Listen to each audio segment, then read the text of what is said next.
Muhammad went out after the first fight. What he did, he disrobed poor Sonny Liston. Liston was the baddest guy. If Sonny Liston whoops me, I'll kiss his feet in the rain. I'm not out of the rain on my knees, tell him he's the greatest, and catch the next jet out of the country.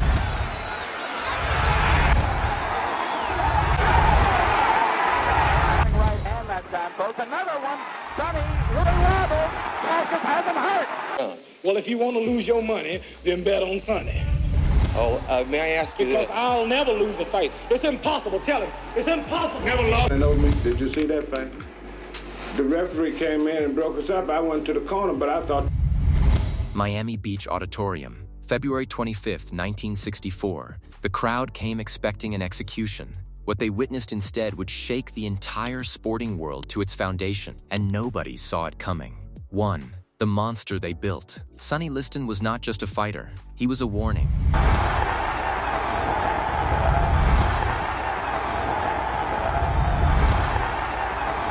A living, breathing reminder of what happened when raw power met absolute cruelty inside a boxing ring. I said I was going to train for 15 rounds of running and 15 rounds of fighting all at the same time. And the men who'd seen him work up close wanted no part of a second look. He came from the bottom of everything. Born into poverty in rural Arkansas, one of 25 children, Liston found his way to St. Louis and then straight into a life of crime. Armed robbery, assault, the kind of record that didn't just follow a man, it defined him. Prison is where boxing found Sonny Liston, and in a brutal twist of fate, it may have been the only thing that saved him from something worse. What emerged from those years was something the heavyweight division had never quite seen. Liston stood 6'1", with a 78-inch reach, and fists that measured 15 inches around the largest ever recorded in heavyweight boxing history. Trainers who worked with him in sparring sessions came away shaken, not impressed. Shaken. There was a difference, and everyone in the gym understood it. As you know, Clay is a good boxer. Liston is a good puncher.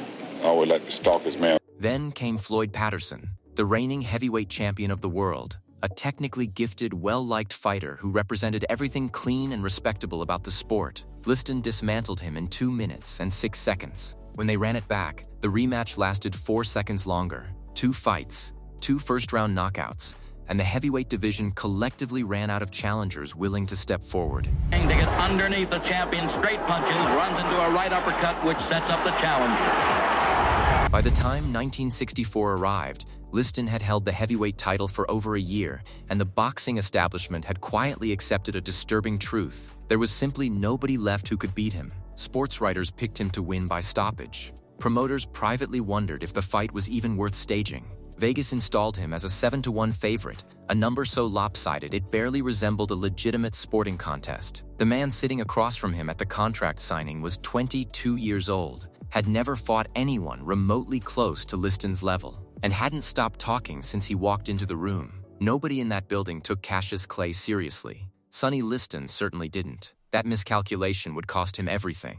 2. The kid nobody took seriously. Cassius Marcellus Clay was born for the spotlight. Louisville, Kentucky, 1942, and from the moment he laced up his first pair of gloves at age 12, something was immediately obvious to everyone watching this kid was different. Me fight, or everybody that has witnessed one of my bouts, they say that I am the greatest that they've ever seen. Not just talented, different. It's a terrible cut, Tom. Used to be an excellent chase. 2 minutes. The kind of fighter who seemed to understand instinctively that boxing existed inside 2 places simultaneously, the ring and the public imagination. He won the light heavyweight gold at the 1960 Rome Olympics and came home a hero. Cassius Clay has presented the coveted gold medal.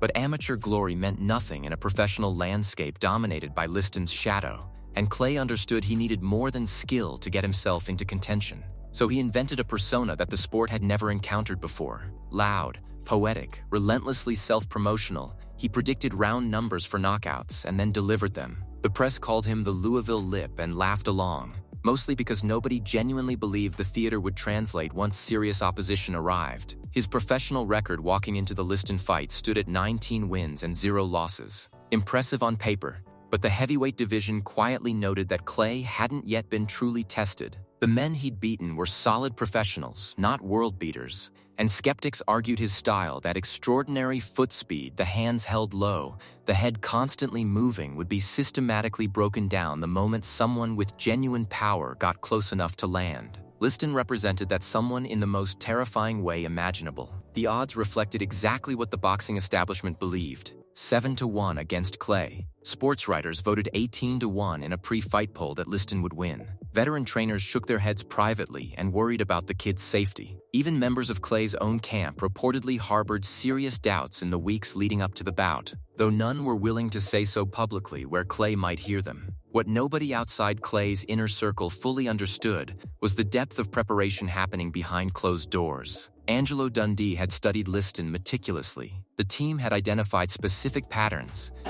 What happened to Liston, he was the baddest guy in the block. And there's a guy that made him look like an ordinary human being. Specific vulnerabilities, specific moments in fights where Liston's aggression created openings that speed pure. Extraordinary speed could exploit. Clay wasn't walking into Miami Beach on hope and bravado alone. He was walking in with a blueprint. The noise was never arrogance, it was strategy wearing a costume, and Sonny Liston never once stopped to consider that possibility.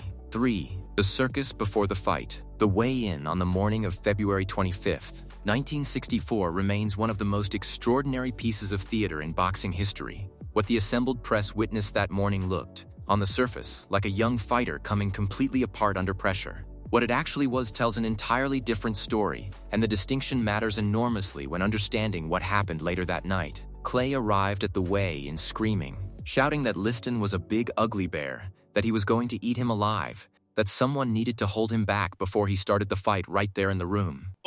He's ugly, I'm pretty. It's just impossible for him to beat me. And as far as his abilities... His pulse was recorded at 120 beats per minute. The Miami Boxing Commission physician declared him emotionally disturbed and genuinely considered pulling him from the fight on medical grounds. The press wrote it up exactly as it appeared: a terrified young man disintegrating in public before the biggest moment of his life. Liston watched the performance from across the room with barely concealed contempt. He had seen frightened fighters before. He had caused frightened fighters before, men who showed up for paychecks and left on stretchers. And everything Clay was doing confirmed what Liston already believed. The kid was cracking.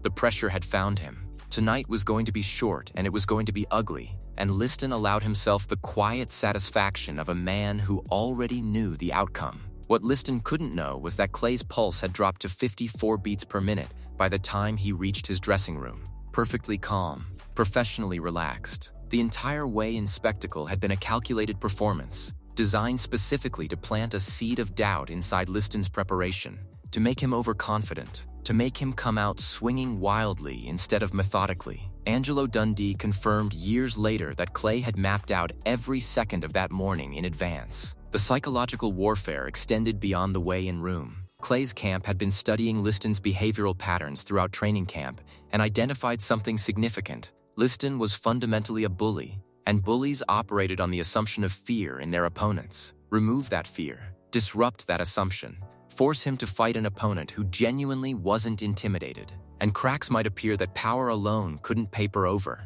Clay didn't just want to beat Liston physically, he wanted to beat him mentally first. And by the time both men climbed through the ropes that evening, the psychological battle was already decided. 4. The fight. The bell rang, and Cassius Clay did something Sonny Liston had genuinely never encountered before. He moved. Not backwards, not sideways, but in fluid, diagonal directions that made Liston's jab land on air repeatedly in those opening minutes. And with every miss, something almost imperceptible shifted in Liston's expression. Confusion. Not panic. Not yet. But the earliest recognizable form of a man whose blueprint isn't working and who hasn't yet accepted that fact. The early rounds belonged entirely to Clay. His hand speed was operating at a level that defied straightforward description punches landing and gone before Liston's defensive reactions could process them.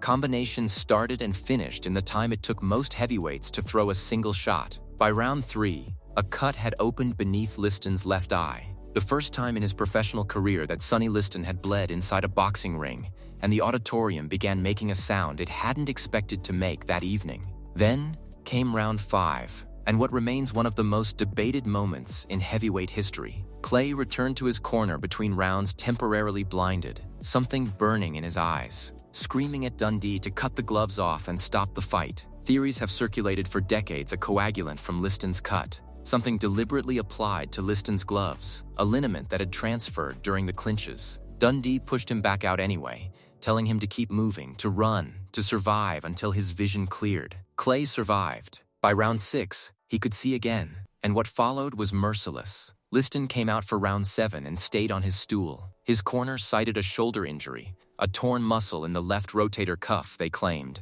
sustained during training weeks earlier. The Miami auditorium erupted in confusion, and then in noise, and then in something approaching disbelief. The unbeatable man had quit. The monster who had ended Floyd Patterson twice inside a single round had decided he couldn't continue against a 22-year-old kid nobody had taken seriously 72 hours earlier. Cassius Clay climbed the ropes and screamed at the press row below him. Every journalist who had written him off, every sports writer who had voted Liston in that pre-fight poll, every voice that had called him a fraud and a loudmouth and a liability, he found them with his eyes, and he made sure they heard him clearly. The words carried across the entire building, and then across every broadcast that replayed them afterward. He had told them exactly what was coming.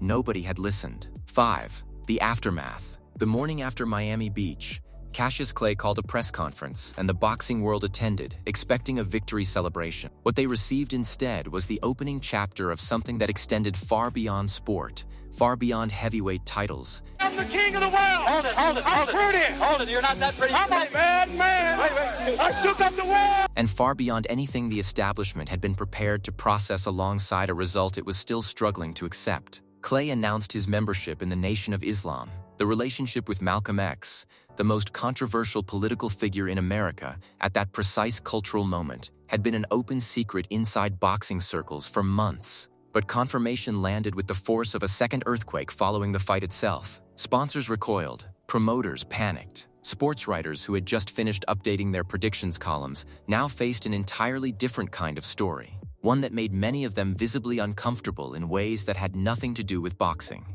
Days later came the name. Cassius Clay was dead. Muhammad Ali had arrived. The champion made clear that he would not answer to his former name, that the name belonged to a history he was consciously leaving behind, and that anyone intending to cover his career going forward needed to understand that fundamental fact immediately. Most of the American press refused for years. The defiance that refusal created only hardened Ali's resolve and clarified for him exactly what kind of fight he was now prepared to wage. The heavyweight title itself almost became secondary to everything surrounding it. Ali defended the championship against Liston in a rematch the following year, ending it with the most controversial punch in boxing history, the so-called phantom punch in the first round that dropped Liston and prompted widespread accusations of a fix that persist in certain quarters to this day. But the cultural conversation had already moved past the ring by then, accelerating toward Vietnam, toward conscientious objection, toward the 3.5 years of exile that would define Ali's legacy as completely as any fight he ever won. What began in Miami Beach on February 25, 1964 was never simply a boxing match. It was the moment a sport produced someone larger than itself, someone whose influence bled into politics and religion and civil rights and global identity in ways that no heavyweight champion had managed before, and none have managed since. Sonny Liston came to the ring that night as the most feared man alive. He left as a footnote to someone else's story, and that story is still being told. If you enjoyed this, watch our next video covering the rematch that shocked the world all over again. Like, subscribe, and stay with us. That night in Miami Beach didn't just crown a new champion. It announced a new era. Boxing would never look the same again, and neither would the world watching it. Cassius Clay walked in as the underdog. Muhammad Ali walked out as a force nobody could ever stop.